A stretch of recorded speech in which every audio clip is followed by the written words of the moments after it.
Okey, kami daripada grup 2 ingin membentangkan tentang isu perancangan kehamilan menurut Islam dan sains. Maknanya segelintir pasangan kini beranggapan jumlah anak yang ramai bukan masalah. Namun dengan peningkatan kos sara hidup sekarang, memiliki anak yang ramai mungkin bukan keputusan yang bijak. Berdasarkan pernyataan ini, kami akan bincangkan isu perancangan kehamilan menurut Islam dan sains. Ini ahli-ahli kami dan saya Muhammad Faizul bin Muhammad Nel. Saya Muhammad Abdullah bin Sirajuddin. Saya Muhammad Amir bin Samsuri. Dan saya Muhammad Hafiz Daniel bin Hamidi.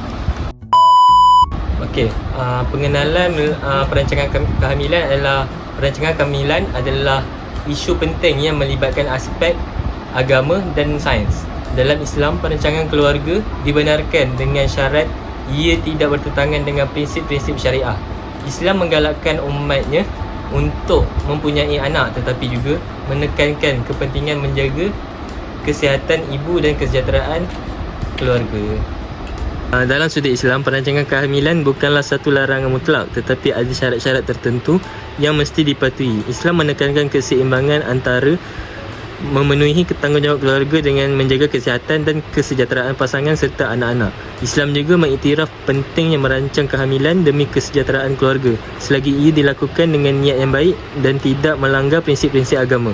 Yang kedua pula daripada sudut sains, perancangan kehamilan adalah penting untuk memastikan kesihatan ibu dan anak serta meningkatkan kualiti kehidupan keluarga. Sains menyokong penggunaan pelbagai kaedah kontraseptif untuk membantu pasangan merancang saiz keluarga dan jarak antara kelahiran dengan mengambil kira faktor kesihatan dan ekonomi. Kajian saintifik menunjukkan bahawa perancangan kehamilan yang baik boleh mengurangkan risiko komplikasi kesihatan dan memberikan keluarga peluang untuk membina kehidupan yang lebih stabil dari segi kewangan. Isu pertama adalah pandangan Islam tentang perancangan kehamilan. Yang pertama adalah menjarakkan kehamilan. Islam membenarkan menjarakkan kehamilan untuk menjaga kesihatan ibu dan anak. Ini termasuk menggunakan kaedah semula jadi seperti menyusukan anak selama 2 tahun penuh, seperti yang disebut dalam surah Al-Baqarah ayat 233. Ibu-ibu hendaklah menyusu anak-anaknya selama 2 tahun penuh bagi yang ingin menyusu secara sempurna. Kewajipan ayah menanggung nafkah dan pakaian mereka dengan cara yang patut. Seorang tidak dibebani lebih dari kesanggupannya. Seorang ibu tidak menderita kerana anak dan tidak pula seorang ayah menderita kerana anaknya. Ahli waris pun berkewajipan seperti itu pula apabila kedua-dua ingin menyapih dengan persetujuan dan permusyawaratan antara keduanya, maka tidak ada dosa bagi keduanya. Dan jika kamu ingin menyusukan anakmu kepada orang lain, tidak ada dosa bagimu memberikan pembayaran dengan cara yang patut.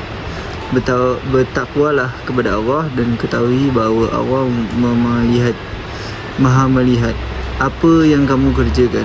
Yang kedua, kesejahteraan keluarga.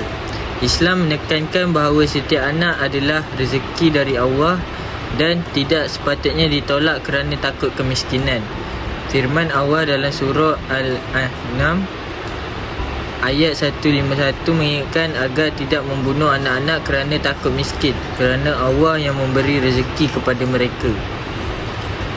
Maksudnya, dan janganlah kamu membunuh anak-anak kamu kerana kepapaan. Sebenarnya kamilah yang memberi rezeki kepada kamu dan kepada mereka. Yang ketiga adalah penggunaan kontraseptif. Penggunaan kontraseptif dibenarkan selagi ia tidak mendatangkan mudarat kepada kesihatan dan dilakukan dengan persetujuan kedua-dua pasangan. Namun, kaedah yang bersifat kekal seperti pemandulan tanpa sebab kesihatan yang sah adalah dilarang. Ini adalah topik kedua yang akan kami bincangkan, pandangan sains tentang perancangan kehamilan. Yang pertama adalah kesejahteraan ekonomi.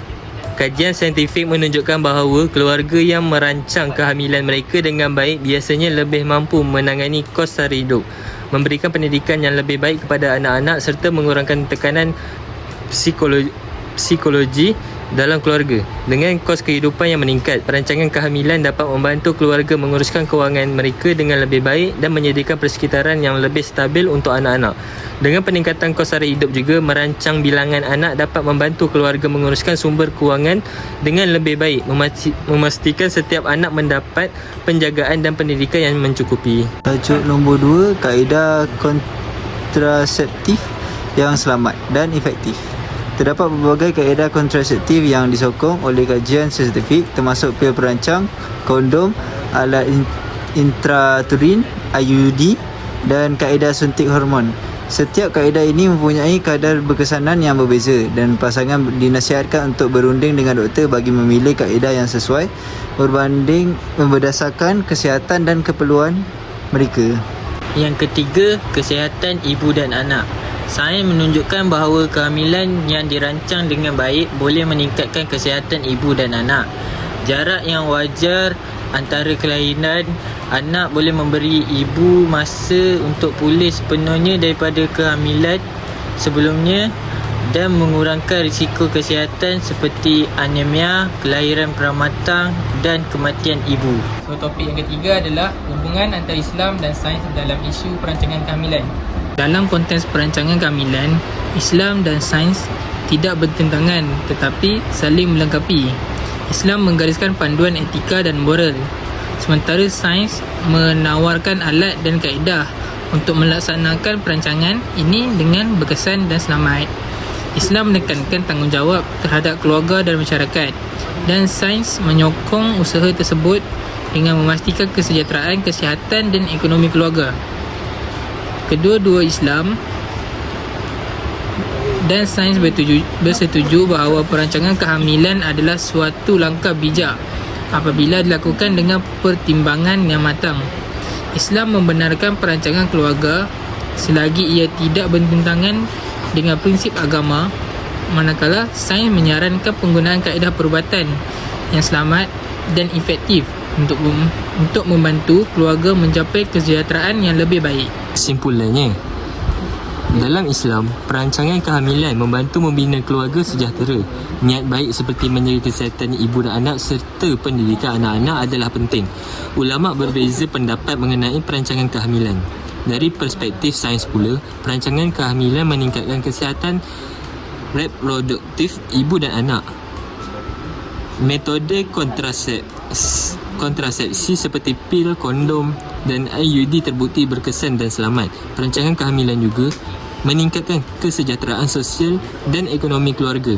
Perancangan kehamilan adalah isu kompleks yang melibatkan agama dan sains. Pendekatan seimbang yang menghormati nilai-nilai Islam dan sains dapat membantu keluarga merancang kehamilan dengan baik. Dialog antara keluarga perspektif ini penting untuk mencapai keputusan yang bijak dan beretika. 1, 2, 3. Sekian sahaja daripada kami. Bye-bye.